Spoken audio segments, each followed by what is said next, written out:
Masechet Yebamot, Daf Gimel Amud Bet, on va commencer par Gimel Amud Aleph, les deux dernières lignes de la page. À partir des mots Minyana de Recha le Maote Mai ou Minyana de Sefa le Maote Mai. La Gemara s'étonne pourquoi est-ce que la Mishnah avait besoin de nous donner un chiffre en disant il y a 15 femmes qui sont considérées arayot et par conséquent le hiboum n'est pas possible avec ces femmes. Comme par exemple Réhouven qui avait donné sa fille comme épouse à son frère Shimon et après Shimon est mort sans enfant, Réhouven ne pourra pas faire hiboum avec sa fille. Il ne pourra pas l'épouser, c'est sa propre fille, c'est une des arayot. Et pas seulement elle, même sa rivale, qui est une tsara, s'appelle Tsarat Erva, Réhouven ne pourra pas l'épouser pour faire hiboum. Ils n'ont même pas besoin de faire halitza. Mais la question se pose, quand la Mishnah a énuméré les 15 femmes, elle nous a dit c'est quoi les 15 arayot? Bito, bat beno, Batishto, Batbita, Batbena, Hamoto, Em Hamiv, Achoto Meimo, Achot Imo, Achotishto, Eshet Achiv, Meimo, Eshet Achiv, Sheloya Beolamo, Kalato, ça fait 15. Nous on sait compter. 1, 2, 3, 4, 5. Tu sais compter, oui ou non? Eh bien, pourquoi on a besoin de te donner le chiffre? On avait besoin de te dire Hamesh Esre Nashim. 15 femmes sont dispensées du hiboum et elles dispensent même leur rival du hiboum. Mais on n'a pas besoin de dire le chiffre 15 puisque on sait compter exactement 15 femmes. Première question. Deuxième question. Rabotai, comment s'appelle le nombre du début de la Mishnah? Ça s'appelle Minyana Derecha. C'est quoi Minyan? C'est un nombre. Limnot, c'est compter. Minyan, c'est le nombre d'un compte. Minyana Derecha, le chiffre du début de la Mishnah, qui est le chiffre 15, il est inutile. Alors pourquoi tu me l'as précisé? En général, quand on précise un nombre, c'est qu'on veut exclure un supplémentaire. Ça veut dire 15 et pas 16. Comme ici, là maintenant, quand on compte le nombre de femmes, on a exactement 15. Alors on a besoin de le dire que c'est 15. C'est quoi un exemple où il n'y a pas de... À chaque fois qu'on nous donne, par exemple, dans les Mishnayot, quand on nous dit, voilà, faut faire ça, faut faire ça, faut pas faire ça, faut pas faire ça, est-ce qu'on te donne un chiffre de halachot? Non. Alors pourquoi est-ce qu'ici on t'a donné un chiffre? La question c'est, on a les 15. Un exemple où j'ai d'autres... Alors on aurait pu dire par exemple, Hanashim, Hine Hanashim, Elu Hanashim, Apotrot Sarotehen, Bito, Bat Bito. Voilà. On t'aurait dit, voici les femmes qui sont dispensées, qui dispensent le rival de hiboum, et point à la ligne. Pourquoi on a besoin de nous dire qu'elles sont au nombre de 15? Dire qu'elles sont au nombre de 15, ça veut dire qu'on veut préciser qu'il n'y a que 15 et pas plus. Donc le minyan, c'est pour exclure une femme supplémentaire. Alors la question est de savoir, quelle est la femme supplémentaire qu'on veut exclure? C'est ça ma question. Voilà. Alors, minyana derecha, les maotemai. Qu'est-ce qu'on veut exclure? Ou minyana de sefa, les maotemai. Et le nombre, le chiffre qui est mentionné à la fin des 15, c'est pour exclure quoi? Donc il y a ici deux femmes qu'il faut exclure. Une à exclure par le chiffre du début et l'autre à exclure par le chiffre de la fin. Mais si vous regardez dans la Mishnah, il n'y a pas écrit deux fois le mot 15, il n'y a écrit qu'une seule fois. Alors de quoi elle parle la Gemara quand elle a dit Minyana de Sefa? Minyan, le compte, le chiffre de la femme. Il n'y a pas de chiffre, il n'y a pas de nombre. Rashi, regardez le dernier Rashi de la page. Minyana de Sefa, Hare Elu Potrot, de Mashma Elu Vetula. Rashi dit qu'il n'y a pas de chiffre. Alors de quoi on parle? C'est pas d'un chiffre. C'est d'un mot qui ressemble à un chiffre. Quel mot? Hare elu potrot tsarotehen vetsarot tsarotehen. Regardez la Mishnah, comment elle a dit.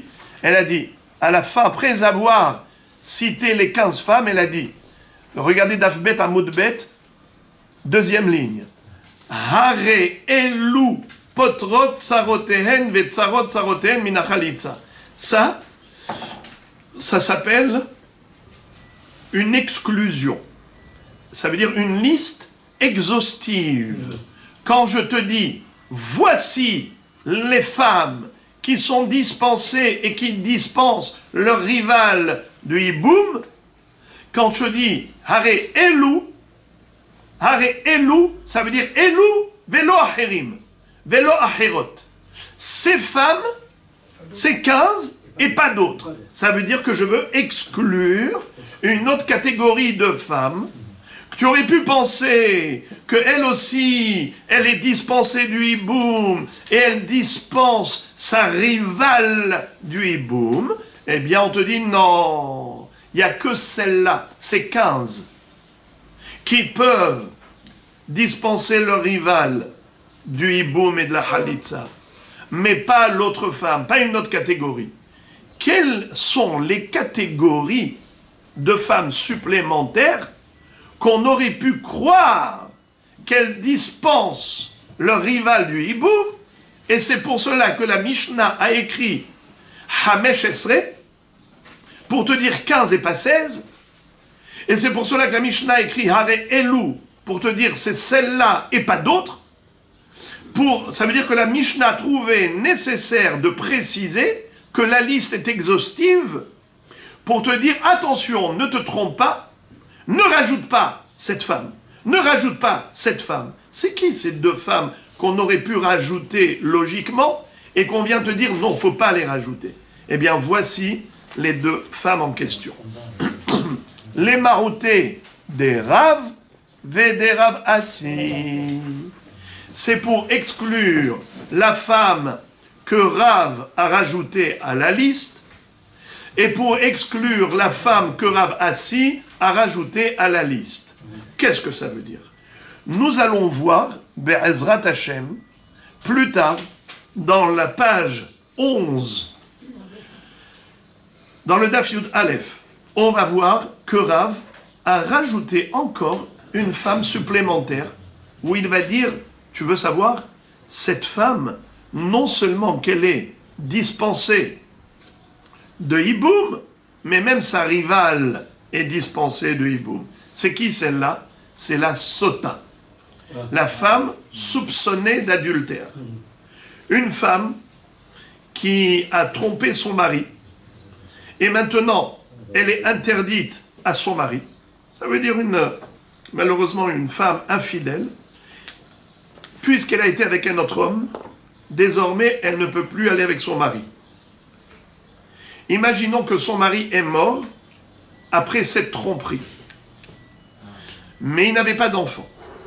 Son frère, normalement, doit faire hiboum avec la veuve. Or, cette veuve-là, c'est une sota. Cette veuve-là, elle était déjà interdite au défunt. Avant sa mort, le défunt, de toutes les façons, il ne pouvait plus aller avec elle. Eh bien, maintenant qu'il est mort, son frère ne va pas aller avec cette femme. Là, il n'y a pas de mitzvah de hiboum. Et pas seulement elle-même, mais même la rivale.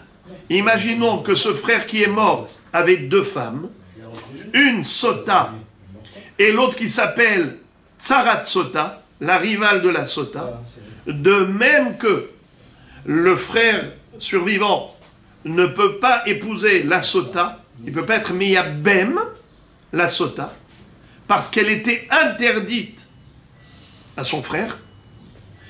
De la même façon qu'il n'y a pas de mitzvah de hiboum envers elle, il n'y a pas de mitzvah de hiboum envers sa rivale. Voilà la femme supplémentaire que Rav a rajoutée. Mais maintenant, la Gemara veut nous dire que d'après la Mishnah n'est pas d'accord avec Rav. La Mishnah, elle vient exclure Rav. Rav, il a rajouté une 16e femme. il dit qu'il n'y a pas que les 15 femmes qui sont potrot sarotéennes. Il y a encore une 16e. C'est qui? C'est la sota. Alors, la Gemara dit, ça c'est l'opinion de Rav, mais l'opinion de la Mishnah, qui a écrit 15, c'est justement pour exclure l'opinion de Rav. Et dire c'est faux. Certes, la sota, elle ne peut pas faire iboum avec son mari, mais la rivale, elle peut. D'accord? C'est pas considéré comme une herva. C'est pas considéré comme une harayot. Parce que la sota, elle est interdite à son mari, c'est vrai, mais pas sous peine de karet. Donc ça ne fait pas partie des harayot. Et donc on ne dit pas comme elle ne va pas faire iboum, alors même sa rivale ne fait pas iboum. Non. Alors, la Mishnah exclut Rav.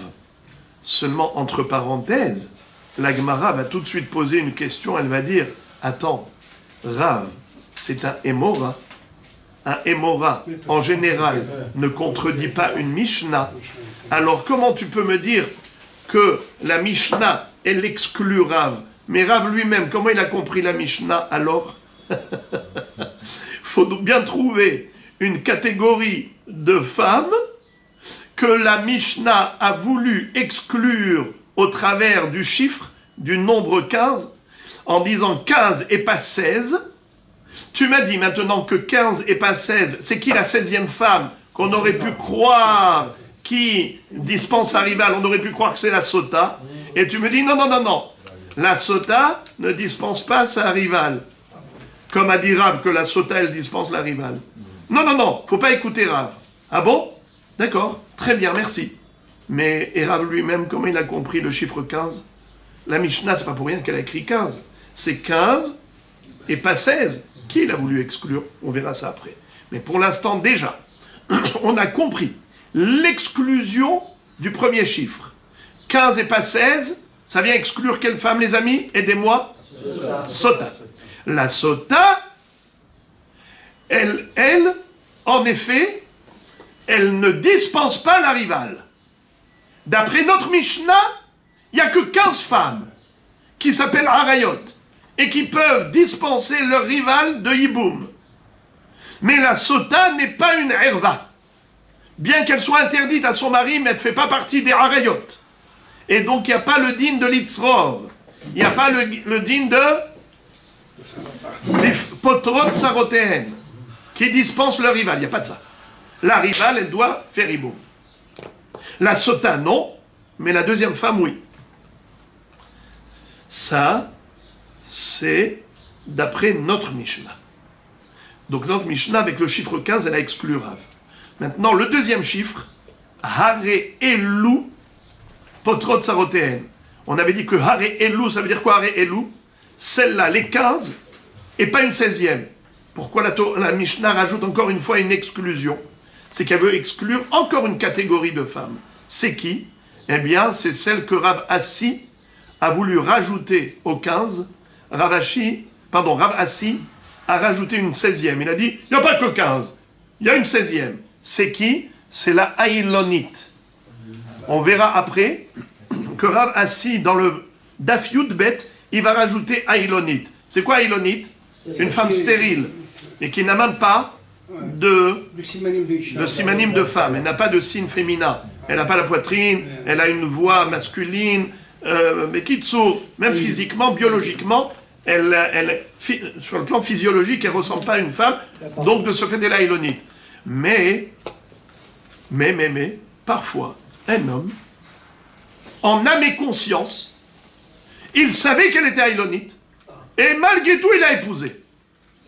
Une femme pareille, ça s'appelle une femme? Ça s'appelle une épouse? Oui.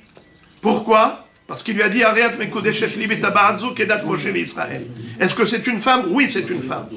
Est-ce qu'elle peut enfanter? Non. Est-ce qu'elle peut enfanter? Non. Alors maintenant, écoutez Rabotai. Là, il n'y aura pas de mitzvah de hiboum. Pourquoi il n'y aura pas de mitzvah de hiboum? Parce que le but du hiboum, c'est de donner naissance à une progéniture. Or, cette femme qui est stérile, et c'est avéré parce qu'elle a les signes masculins, donc de ce fait, Elle ne peut pas donner naissance à des enfants. Là, il n'y aura pas de hiboum. Comment? Non, c'est pas une androgyne. Elle n'est pas bisexuelle. Simplement, elle n'est pas féminine, dans le sens où elle ne peut pas avoir d'enfant. Ça veut dire que, du fait que il lui manque des signes féminins, on a des preuves physiologiques qu'elle ne peut pas avoir d'enfant. Elle a une voix grave comme celle d'un homme, elle n'a pas de poitrine, elle a ainsi de suite, elle n'a pas ce qu'on appelle chipoulé meraïm, au bas du ventre, ce n'est pas en relief. Bekitsour, il y a des signes avérés qu'elle n'aura pas d'enfant. Une femme pareille, il n'y a pas de mitzvah de hiboum avec elle. Pourquoi? Car le but du hiboum, c'est de donner naissance à une progéniture. Behaya bechor asher teled, yakum al shem achiv amet, et ainsi de suite. Or, celle-là, elle ne peut pas faire hiboum. Puisqu'elle ne peut pas faire hiboum elle-même, est-ce que sa rivale non plus ne va pas faire hiboum? Est-ce qu'elle dispense sa rivale? Eh bien, Rav Assi a dit que de la même façon que la haïlonite ne peut pas faire hiboum, elle dispense même sa rivale du hiboum. Ça, c'est ce que dit Rav Assi. Notre Mishnah est venu exclure Rav Assi. Notre Mishnah, elle dit Hare Elou. C'est quoi Hare Elou? C'est 15. Il n'y a que 15 femmes qui dispensent leur rival. C'est les 15 harayot. Mais la haïlonite, c'est vrai qu'elle ne peut pas faire hiboum, mais ce n'est pas pour autant qu'elle va dispenser sa rivale. Sa rivale va faire hiboum. Eh bien, voilà ce que notre Mishnah est venu exclure par les deux minyanim. Minyana derecha, c'est pour exclure la sota. Et minyana de sefa, c'est pour exclure la haïlonite. Et maintenant, la Gemara va poser la question suivante.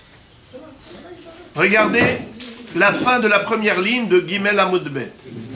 Les Rav ou le Rav Assi, les Maouté Maï. Ok, tu m'as dit que la Mishnah a voulu exclure les deux femmes. Lesquelles? Sota et Haïlonite. Le problème, c'est que Rav, c'est un Émora. Rav Assi, c'est un Émora. Eux, ils sont venus après la Mishnah. Question, comment eux ont compris la Mishnah? Il faut bien qu'ils nous expliquent qu'est-ce que le chiffre 15 est venu exclure comme femme, comme catégorie, et qu'est-ce que le deuxième chiffre est venu exclure comme femme. Minyana derecha, ou minyana de sefa, les maoté maï. La Gemara va dire comme ça. Is viraleu de hadade, hada le maoté, tsarat mema enet, ve hada le maoté, tsarat mahzir gerushato. Si les deux sont d'accord l'un avec l'autre, c'est-à-dire que Rav est d'accord avec Ravassi, et Ravassi est d'accord avec Rav, donc tous les deux pensent que aussi bien la haïlonite comme la sota, toutes les deux, elles dispensent leur rival de hiboum, alors dans ce cas-là, il faut qu'ils nous donnent maintenant deux femmes. Il faut qu'ils nous trouvent deux catégories de femmes qui sont exclues du nombre. Le premier chiffre, c'est pour exclure une femme. Deuxième chiffre, pour exclure une femme. Donc il faut maintenant exclure deux catégories de femmes. Ça veut dire quoi les exclure? Dire que celles-là, elles ne dispensent pas leur rival. Elles sont dispensées elles-mêmes, mais leur rival doit faire hiboum. C'est qui ces femmes-là? Eh bien, c'est Tsarat Mema Enet. C'est quoi Tsarat Mema Enet? Mema Enet, c'est qui? On a déjà dit, lorsqu'un homme est mort et qu'il a laissé sa fille orpheline, et elle est petite, elle a moins de 12 ans, elle ne peut pas se marier parce qu'elle n'est pas encore majeure. Son père, quand il était vivant, il pouvait la donner en mariage, parce que justement, en étant mineure, elle est sous la tutelle du père. Mais maintenant que son père est mort, c'est un être sans défense. Les hommes mal intentionnés peuvent abuser d'elle. Elle peut se retrouver à la merci de tous ces prédateurs. Qu'est-ce que les Chachamim ont fait pour protéger cette orpheline? Les Chachamim ont donné le pouvoir à la mère ou au grand frère de la donner en mariage. Et donc ils vont trouver un homme sérieux qui veut bien l'épouser. Lorsque cette fille s'est mariée avec cet homme, étant petite, imaginons qu'elle est tombée sur quelqu'un qui ne lui convient pas. Alors elle a le droit d'aller au Beddin et dire « Rabotaï, cet homme ne me convient pas. Je refuse de rester avec lui. » Ça s'appelle mi'un. À partir du moment où elle est Mema-Enet, eh bien elle sort de sous la tutelle de son mari. Alors maintenant, nous dit Rashi, Tsarat Mema-Enet. Imaginons que le frère, avant de mourir, il avait une petite fille. Il avait une femme mineure et une rivale qui était adulte. Tsarat Mema-Enet. Are Shaya le Ahiv, Yetoma Ktana. Le frère, avant de mourir, qui il avait comme femme? Une petite orpheline, Veisha Aheret, et une autre femme normale, adulte, Oumet, et il est mort. Ou Mi'ana Haktana Biyabamze. Et voilà que la petite, elle dit, attends, le beau-frère, celui-là, ah non, non, non. Son mari, avant de mourir, lui convenait. Mais le Yabam, c'est-à-dire son beau-frère, ne lui convient pas. Elle dit, moi je ne veux pas faire boum avec celui-là. Alors, est-ce qu'elle peut faire mi'un, mi'ana ktana biyabamze, hi vetzarata asuralo, umatniti nashmu'inan, de af'al gav, de asira aleha, lo miftera mechalitza, de achisura miderabananhi, kedeita bepirkin, gzera mishum tsarat bito mema'enet. Qu'est-ce que ça veut dire? Alors, Rav Assi, lui qui disait, Rav Assi lui avait dit Aïlonite. C'était celle-là qui dispensait sa tsara. Mais Mema-Enet, Rav et Rav Assi vont dire la tsarat Mema-Enet, elle n'est pas dispensée. C'est justement ce qu'on veut dire. Les 15 femmes, elles sont arayot. Mais la Mema-Enet, la petite, quand elle dit « je ne veux pas aller avec le Yabam », eh bien, elle n'ira pas avec le Yabam. Elle a fait mi'un contre le Yabam. Ok. Donc, elle ne va pas faire Halitza. Mais quel est le digne de sa tsara? Quel est le digne de sa rivale? Est-ce que la rivale peut faire Iboum? Alors, on nous dit comme ça. Matniti nashmu'ina de'afal gav de'asira aleh. L'homme iftera mihalitza de'achisura miderabanani. Ça veut dire que, en effet, il ne pourra pas faire Iboum avec la rivale, mais il faudra faire Halitza. Pourquoi? Parce que Iboum, il ne faut surtout pas faire avec elle, car les gens qui vont voir que il a fait Iboum avec cette femme qui était Tsarat Mema-Enet, alors ça veut dire que quoi? Qu'on peut faire Iboum avec une Tsarat Mema-Enet. Il ne faut pas faire Iboum. Miderabanan, c'est Assur. Miderabanan, Hachamim ont dit, Mishumarit Ta'ain, il ne faut pas faire Iboum. Alors qu'est-ce que tu vas faire? Que Halitza.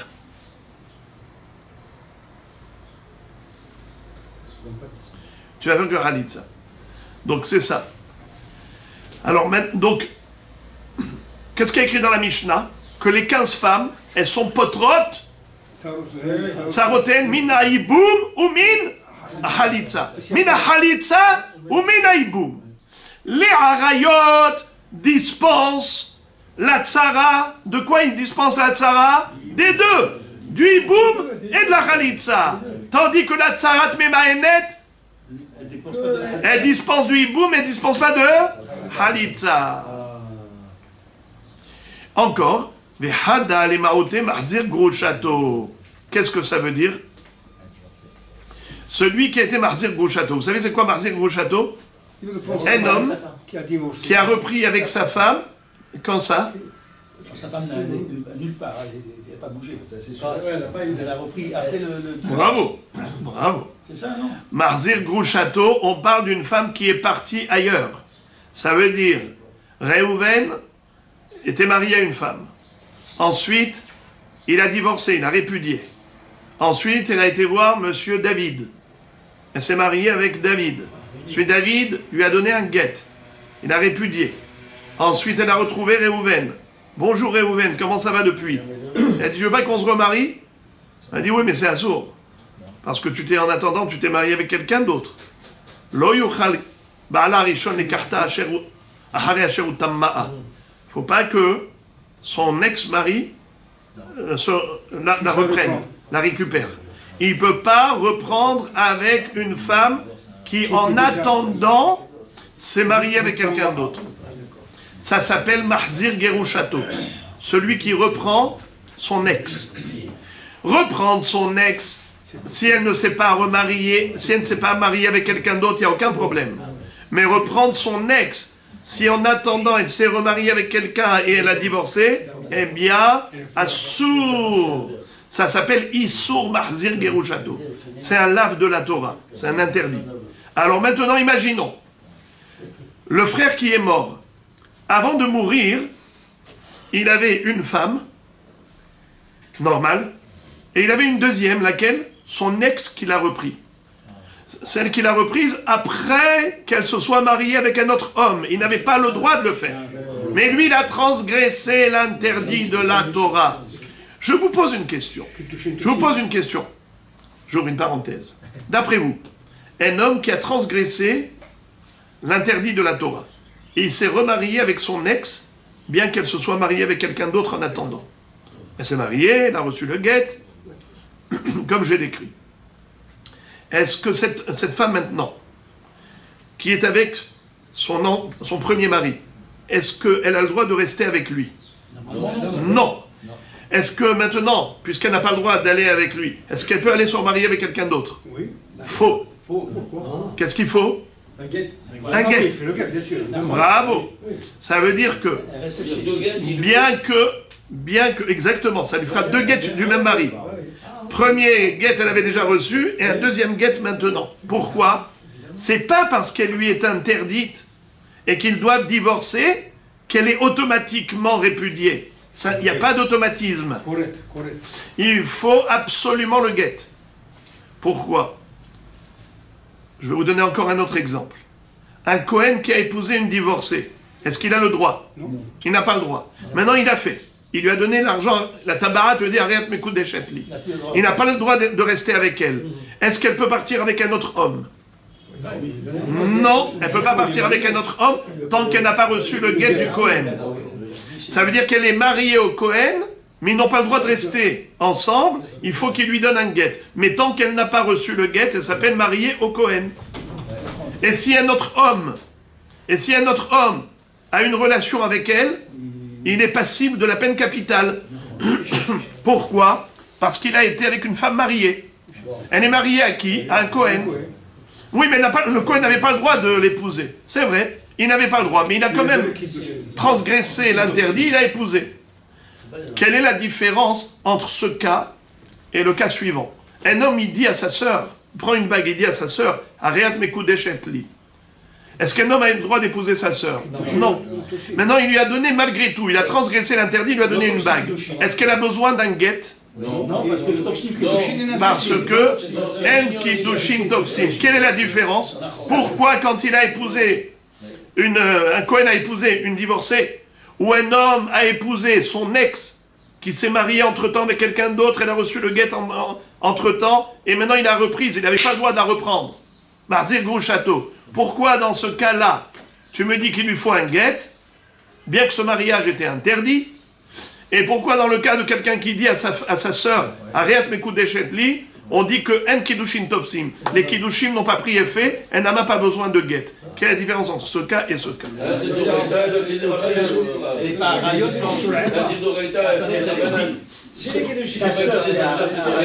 Très bien, bravo. Vous avez donné la bonne réponse. C'est que la différence est la suivante. C'est que la sanction, écoutez bien, La différence, ça c'est Arayot et ça c'est pas Arayot. Qu'est-ce qui définit les Arayot? C'est que les Arayot sont frappés d'une sanction, pas seulement d'une interdiction, mais d'une sanction qui s'appelle ou karet, ou même plus que karet, qui est mitad beddin. Skila, serefa, henek. Il y a des Arayot de skila, il y a des Arayot de serefa, il y a des Arayot de henek. Ce qui n'est pas le cas avec le Kohen. Ce qui n'est pas le cas avec le Kohen. Le Kohen, c'est juste 39 coups. Mais c'est pas la mort. C'est pas le retranchement, c'est pas une mort céleste, ni une mort terrestre. Donc voilà la différence. Maintenant que vous avez compris, lorsqu'un homme a épousé de manière interdite, en infraction,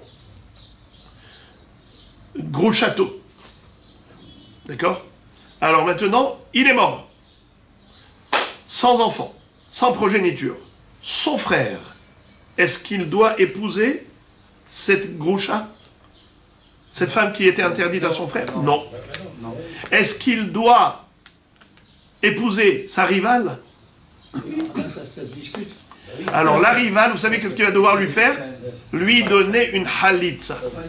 Faire avec elle halitza, c'est-à-dire pour la libérer, il faudra faire halitza. Regardez Rashi, Mahzir Grouchato, Ahiv Shegiresh, Ahat Mishtenashal. Le frère qui est mort, avant de mourir, il avait une aventure. Laquelle? C'est qu'il avait divorcé l'une de ses deux épouses. Venisset le Aher. Elle s'était mariée avec quelqu'un d'autre et l'a divorcé. Ve'avar ve'hzira. Et lui, il a transgressé, il a récupéré son ex. Le Ahar mitad ba'ala. Oumet. Ça veut dire, le deuxième mari est mort et lui, il a récupéré. Oumet belobanim. Et il est mort sans laisser de progéniture. Shtem asurot leitiabem. Les deux ne peuvent pas faire iboum. Ve'ashmo'inan mi'uta de matnitin de halit sabaya. Mais pourquoi est-ce que dans cette Mishnah il est écrit Hare Elou Potrot? Elou, ça veut dire c'est 15 et pas une de plus. Qui tu as voulu exclure en disant pas une de plus? Tu as voulu exclure la rivale de Marzir Grouchato. Bien que la Groucha elle-même,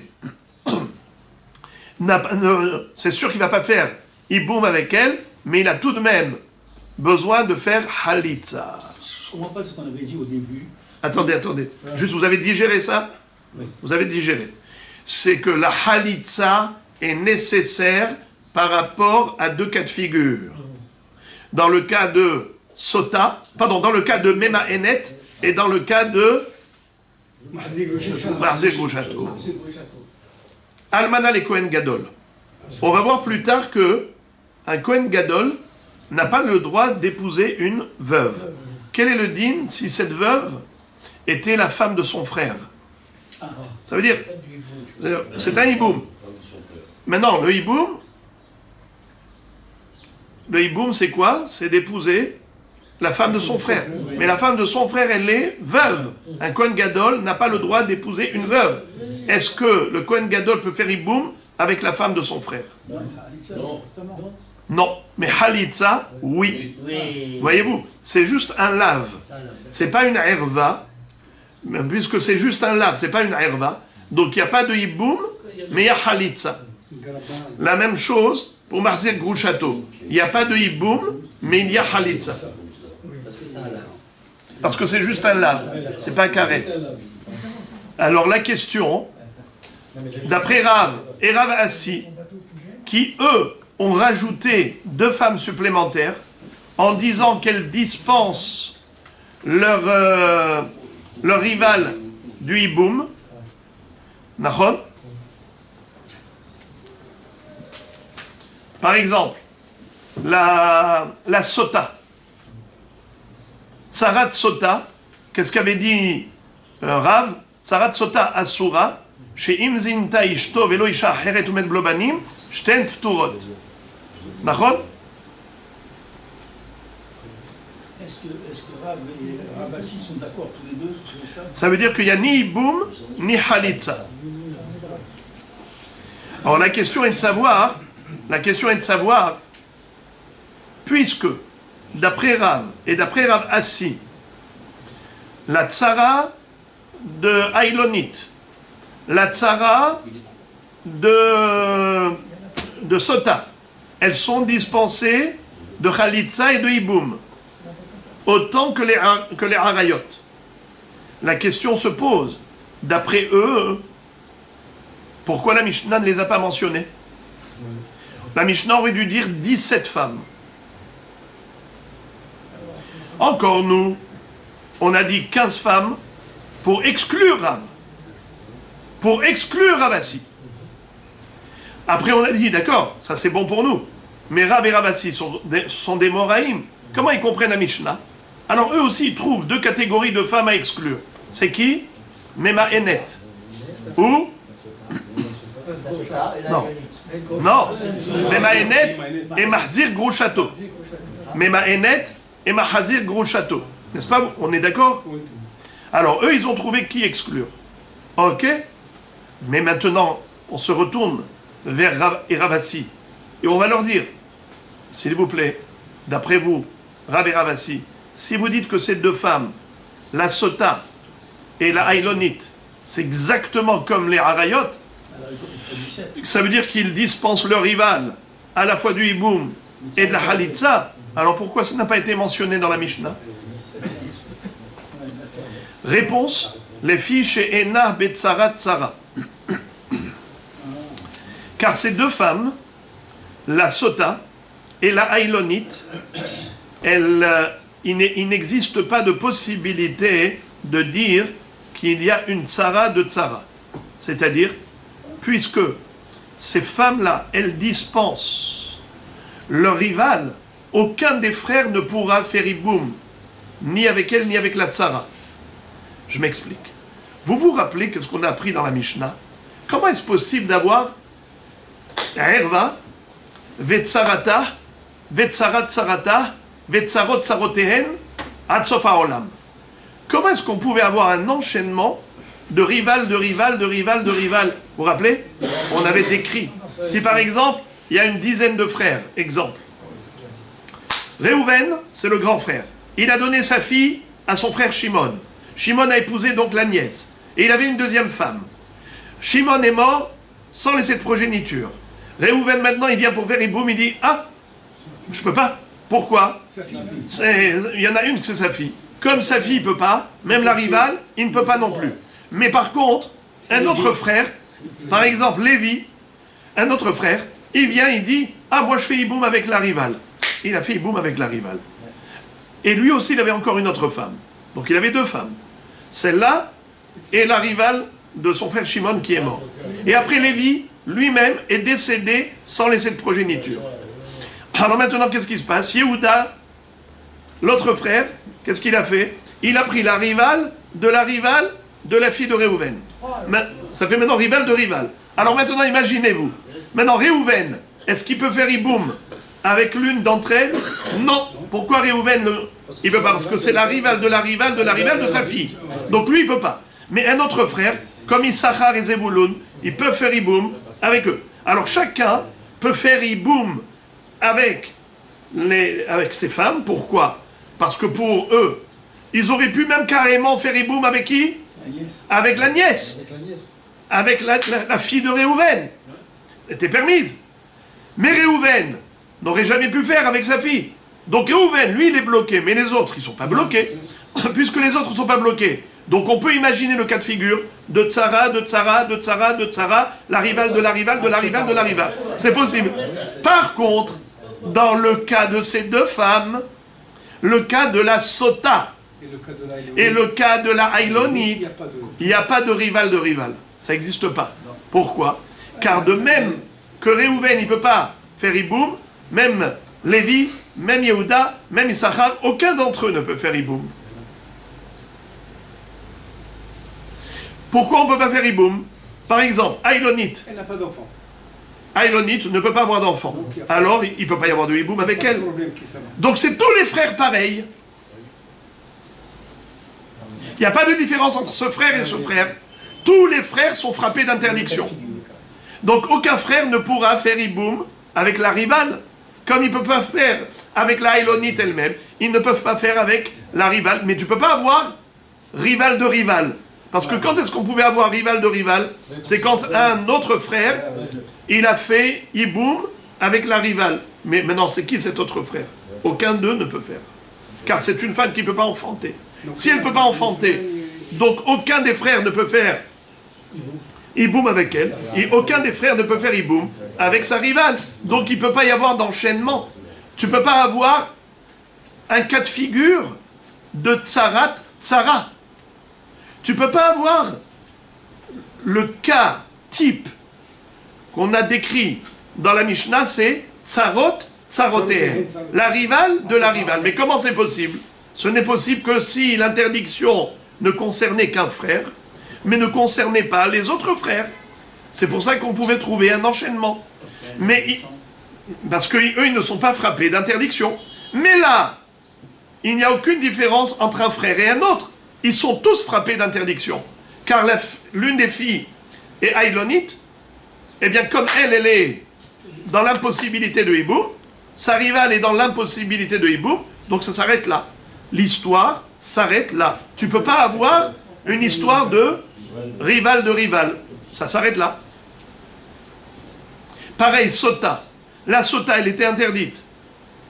Sa rivale aussi est interdite. Maintenant, est-ce que cette interdiction ne concerne qu'un frère ou tous les frères? C'est tous les frères. Tous les frères. Alors si tous les frères sont frappés d'interdiction, on ne peut pas avoir un cas de rival de rival. Il n'y a pas de tsara. Tsara. Voilà pourquoi la Mishnah n'en a pas parlé. Pourquoi la Mishnah n'en a pas parlé? Car la Mishnah n'a voulu parler que des cas de figure où il existe une possibilité d'enchaînement. Une possibilité d'avoir un autre frère qui a pris la rivale. Un autre frère qui a pris la rivale. Donc c'est comme ça que tu peux avoir des cas de figure de tsara, tsara, tsara, tsara, tsara, tsara, tsara. Tu peux avoir des enchaînements à n'en plus finir. Parce que l'interdiction des harayot, c'est que par rapport à un seul des frères. Mais les autres frères, pour eux, c'est pas une herva. Voilà pourquoi la Mishnah parlait de 15 et pas plus, car elle n'a pas voulu parler de ces deux femmes, Sotaï et Aïlonit, car pour Sotaï et Aïlonit, il n'y a pas cette notion de Tsarot Tsarotéhen. Or la Mishnah voulait enseigner un chidouche de Tsarot Tsarotéhen, de rival, de rival, de rival, de rival. Et ça, c'est pas possible par rapport à ces deux femmes. Voilà pourquoi on n'a pas, d'après Rav et Ravasi, mentionné ces deux femmes. Jusqu'ici, c'était difficile, maintenant ça devient facile. La Gemara demande, Mena Hanemile, d'où apprend-on ces halachot? À savoir, la dispense du hiboum et de la halitza lorsqu'une femme est considérée erva parmi les harayot. On l'apprend du pasuk suivant. Detanu Rabanan, Isha el achota lotikah, litzror, legallot ervata, aleha bechayeha, aleha matalmud lomar, les filles, שנאמר יבמה יבוא עליה, שומע אני, אפילו באחת מכל העריות האמורות בתורה, הכתוב מדבר, נאמר כאן עליה, ונאמר להלן עליה. מה להלן במקום מצווה, אף כאן במקום מצווה. ואמר חמנה, לא תיקח. Vous en souvenez? Je l'avais déjà dit oralement, maintenant on le relit sur texte. Il est écrit dans Parashat Aharemot qu'un homme n'a pas le droit de prendre deux sœurs. Yaakov Avinu a pu prendre Rachel et Léa, deux sœurs, parce que c'était avant Matan Torah. Mais nous aujourd'hui, on n'a pas le droit de prendre deux sœurs. Rachel et Léa. Comment la Torah s'exprime? Elle dit ainsi. Isha el achota lotikah. Une femme et sa sœur ne les prend pas. Litzror, pour faire d'elle l'une rivale de l'autre. Les gallot ervata aleha bechayer, pour dévoiler sa nudité lorsque l'autre est vivante. Dévoiler la nudité d'une sœur par rapport à l'autre. Entre parenthèses, s'il y en a une qui meurt, ça veut dire si sa femme meurt, il a le droit de prendre sa sœur. Puisque c'est écrit bechayer, de son vivant. Machma que si elle n'est plus vivante, il peut la prendre. Bon, je ferme la parenthèse pour revenir au mot Aleha. Les galot ervata Aleha. Pourquoi la Torah a écrit le mot Aleha? Pour dire que ce même mot figure dans Iboum, où il y a écrit Yebama Yavo Aleha. À propos du Iboum, il y a écrit le terme Aleha. Le beau-frère, Yebama, c'est le beau-frère, ira avec la belle-sœur, après la mort du frère. Maintenant, la Gemara nous dit, tu veux savoir pourquoi la Torah a écrit à propos de Ahot Isha, le mot Aleha, pour faire allusion au Iboum, pour dire que même si on était dans une situation de Iboum, tu n'as pas le droit de prendre deux sœurs. Exemple, il y avait deux frères, Réhouven et Shimon. Il y avait deux sœurs, Rachel et Léa. Réhouven s'est marié avec Rachel, Shimon s'est marié avec Léa. Shimon est décédé. Il a laissé une veuve, Léa. Normalement, Réhouven aurait dû faire Iboum avec Léa, normalement. Mais maintenant, il n'a pas le droit. Pourquoi il n'a pas le droit? Car c'est en même temps la sœur de sa femme. Isha el achota lotika. Les galot ervata aleha. Mais Haya, c'est quoi aleha?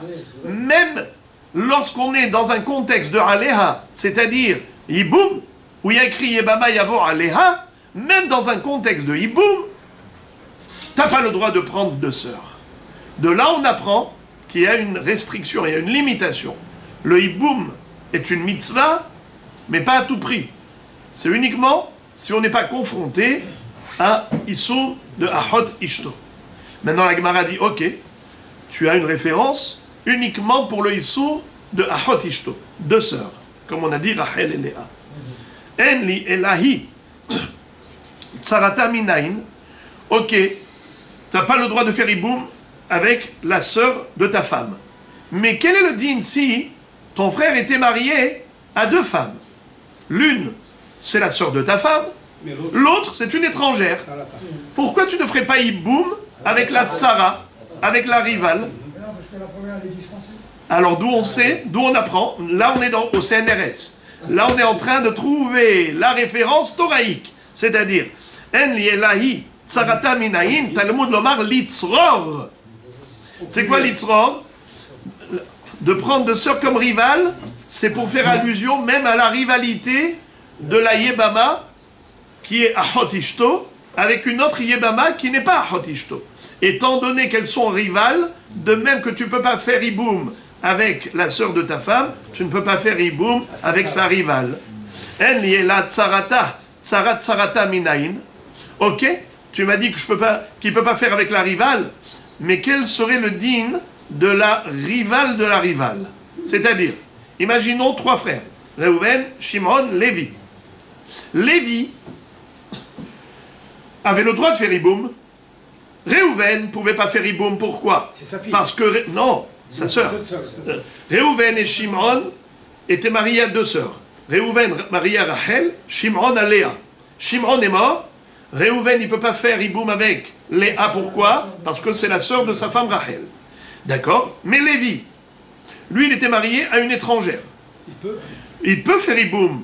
Mais avec qui? Avec la femme. Avec n'importe laquelle des deux. N'est-ce pas? Il peut pas.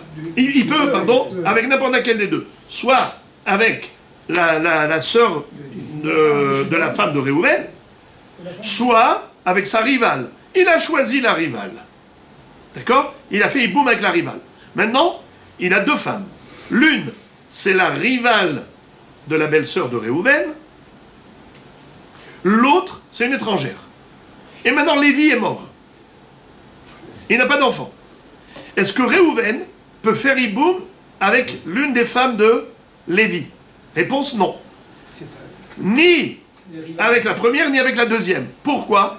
Car la deuxième, c'est la rivale de la rivale de la première, de la sœur de sa femme.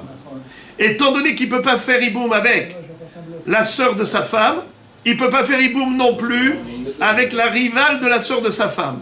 Et il ne peut pas faire non plus avec la rivale de la sœur de sa femme. Et d'où on apprend ça? Parce qu'il est écrit Litzror. C'est quoi Litzror?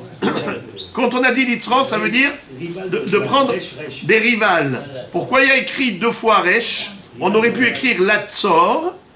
Et pourquoi tu écrit litzror au lieu de litzor? C'est pour dire que pas seulement un resh, tsara, mais même tsara de tsara, même deux resh, tsarot tsarotéen, même rival de rival, de rival, de rival, de rival, de la herva, assour, atsofa olam. Je crois qu'il y a des femmes qui portent la poisse.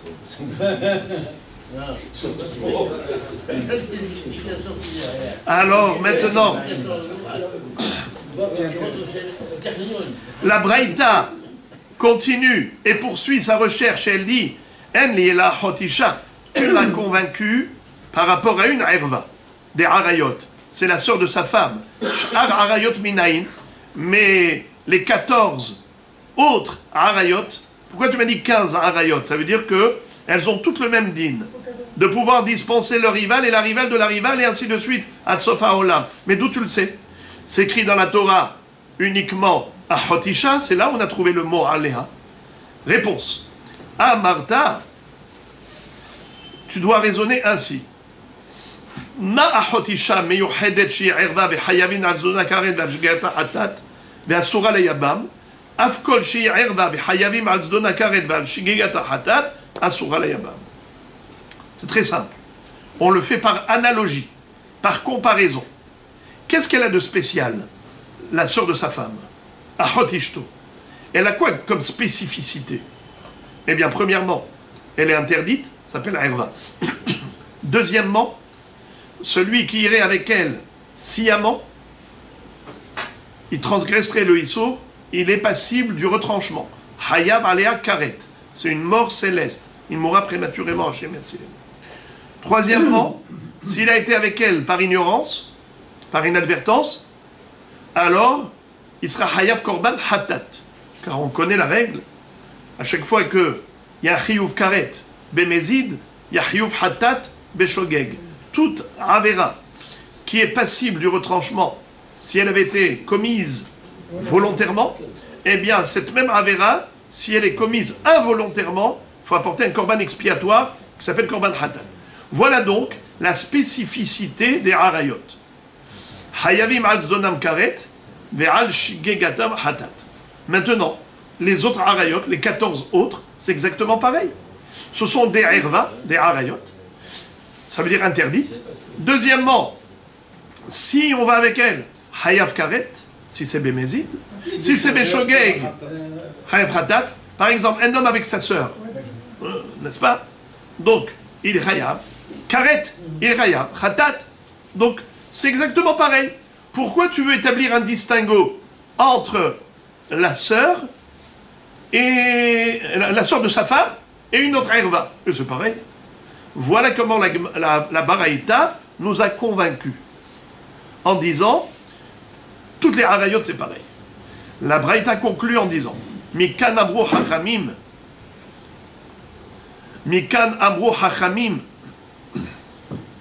Hamesh esre nashim potrot tsarotéen ve'tsarot tsarotéen mina halitza ou mina ibum ad sof ha'olam.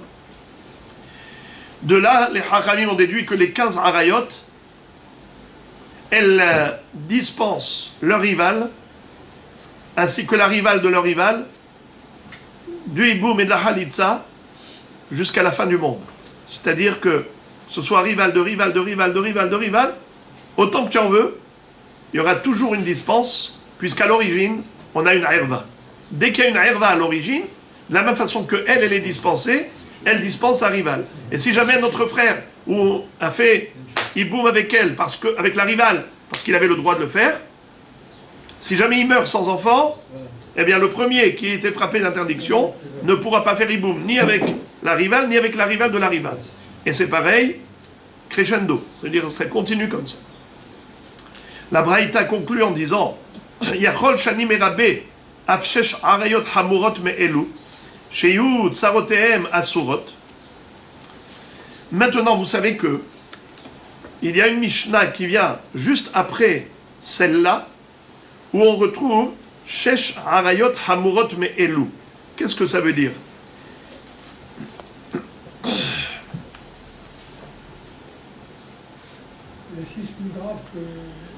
Je vous lis ce qu'on va lire dans la Mishnah suivante. Shesh Harayot hamurot me'elu. Il y a 6 arayot qui sont plus graves que celle-là. Mipene shenesuot la'acherim. Tsaroten mutarot. C'est qui? Imo, sa mère. Ve'eshet aviv, la femme de son père. Va'achot aviv, la sœur de son père. Achoto me'aviv, sa demi-sœur paternelle. Ve'eshet achi aviv, la femme du frère de son père. Ve'eshet achiv me'aviv, la femme de son frère du côté du père, qui était par exemple divorcé ou autre. Toutes ces femmes-là, les 6, s'appellent Harayot, mais elles sont plus graves que les premières. En quoi elles sont plus graves? Elles sont plus graves parce que il n'y a aucune possibilité de hiboum, aucune possibilité de potentiel hiboumique. Il n'y a pas de hiboum, il n'y a pas de configuration de hiboum. La configuration ne se prête pas. C'est-à-dire, quand est-ce qu'il peut y avoir une configuration de hiboum? C'est quand un frère est marié avec une femme qui est interdite à l'un des frères, mais qui est permise aux autres frères. Comme on a dit, sa propre fille. Réhouven, il a donné sa fille à Shimon, comme épouse, c'est permis. Shimon a épousé sa nièce. Et il est mort, sans laisser de progéniture. Il a laissé 2 femmes. La fille de Réhouven et une étrangère. Réhouven ne peut faire hiboum ni avec sa fille, ni avec l'étrangère, sa rivale.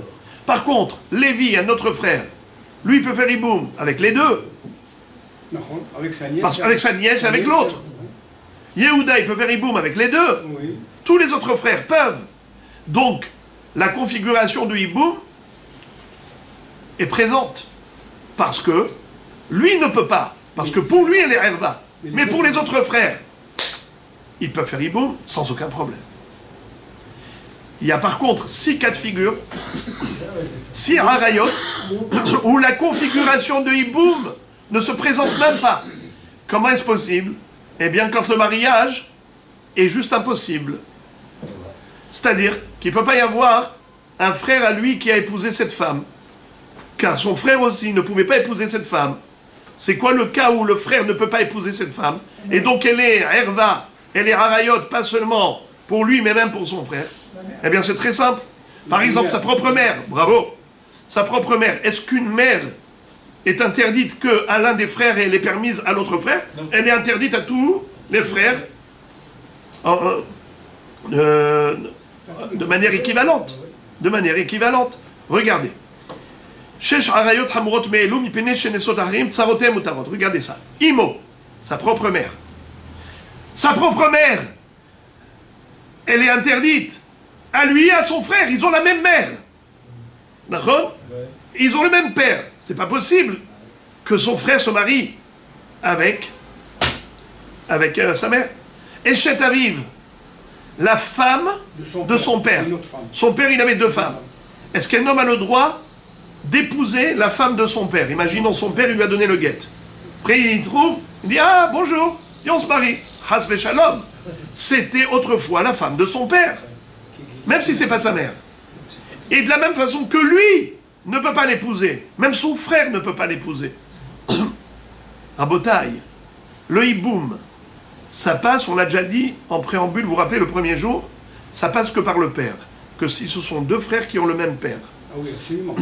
S'ils ont le même père, alors de la même façon que Réhouven ne peut pas épouser la femme du père, même Shimon ne peut pas épouser la femme du père, car ils ont le même père, ils ont la même interdiction. Donc le cas du hiboum ne peut même pas se présenter par rapport à la femme du père. C'est pas possible d'avoir un cas de hiboum. Pourquoi il ne peut pas y avoir un cas de hiboum? Car, comme lui ne peut pas l'épouser, son frère non plus ne peut pas l'épouser. Alors de quel hiboum tu parles? Encore un cas où il n'y a pas de configuration de hiboum. Ahot Aviv, la sœur de son père, sa tante. Est-ce qu'un homme peut épouser sa tante? Non. Non. Est-ce que son frère Non plus. paternel, il peut épouser sa tante? Non, pareil. Ahotome Aviv, sa demi-sœur paternelle. Est-ce que son frère, qui est son frère paternel, peut épouser cette sœur? Évidemment que non. Comme lui, il ne peut pas épouser sa sœur. Eh bien, son frère, mais Aviv, ne peut pas épouser cette même sœur. Eshet Achi Aviv, pareil. la femme du frère du père, c'est-à-dire le tonton. L'oncle, qui est le frère du père, il a une femme, il a divorcé. Est-ce que lui peut l'épouser? Non, c'est sa tante. Est-ce que son frère peut l'épouser? Non, non plus. Eshet Ahiv me Aviv, une belle-sœur. C'est vrai qu'avec une belle-sœur, Eshet Ahiv me Aviv, c'est là où il y a Iboum. Mais c'est à condition qu'il n'y ait pas d'enfant. À condition qu'il n'y ait pas d'enfant. Mais s'il y a une progéniture, est-ce que c'est possible d'avoir... C'est sa tante alors. Non, Eshet Ahiv me Aviv. La Eshet Mais Ahiv. pourquoi elle est interdite? Pourquoi elle est interdite? Parce qu'elle avait des enfants. Ah, elle avait des enfants. Elle avait des enfants. Ou bien, il avait divorcé. Ou bien il avait divorcé. Imaginons par exemple, il avait divorcé. Alors est-ce qu'il peut l'épouser? Il ne peut pas. Donc, dans ce cas-là, Eshet Ahiv me Aviv, est-ce qu'un homme peut épouser la veuve de son frère si son frère avait des enfants d'elle? Non. Est-ce que son frère, il peut épouser sa belle-sœur? Non. Comme lui, il ne peut pas l'épouser, son frère non plus. Alors, est-ce que la configuration Iboum peut se présenter? Non. Ça s'appelle Shesh Arayot Hamurot Me'elu. Alors, il ne peut pas y avoir une configuration de Iboum. Maintenant, les amis, on arrive au point de chute. Parce que tout ça, ce que je viens de décrire, c'est que pour comprendre à quoi on veut en arriver. On veut en arriver à l'essentiel. L'essentiel est la chose suivante. Ces femmes-là, les 6, avec qui elles peuvent se marier? Qu'avec des étrangers. Jamais avec son frère paternel. Jamais. Et donc, si elles ne peuvent se marier qu'avec des étrangers, question. Imaginons l'une des Harayot mariée à un étranger. Mais cet étranger, il a 2 femmes. Il a l'une de ses Harayot. Les 6. Ouais. Et il a aussi une femme étrangère qui s'appelle Rival. Il a 2 femmes. L'une qui est interdite pour ce bonhomme, parce que c'est sa mère, parce que c'est la femme. Imaginons par exemple, voilà un cas précis. Yaakov a eu un fils qui s'appelle Réhouven. Avec qui? Avec une femme qui s'appelle Léa. Léa, c'est la mère de Réhouven. Très bien. Yaakov est décédé. Léa est partie se marier avec David, un étranger. S'est marié avec David. David s'est marié avec une autre femme également. Elle s'appelait Abigail. Ensuite, David est décédé, où il a divorcé d'Abigail. Question, est-ce que Réhouven peut se marier avec Abigail?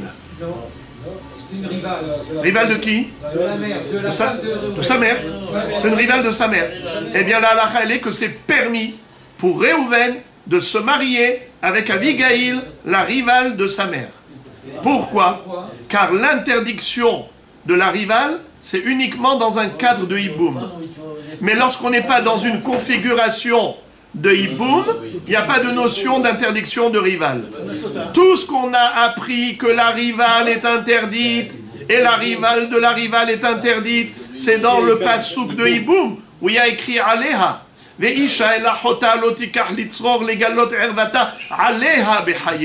Le mot Aleha fait référence au hiboum. Comme il est écrit Yebama, Yavo Aleha. Mais si on n'est pas dans un contexte de hiboum, ce sont des étrangers. Alors un étranger qui est marié à 2 femmes, il y en a une qui est interdite à l'homme, l'autre qui est permise, il a divorcé la permise, eh bien il a le droit de prendre la permise, bien qu'elle soit rivale de la femme qui est interdite.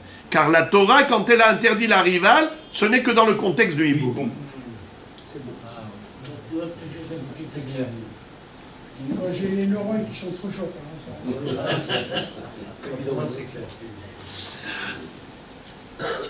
Alors on va relire ça dans les mots.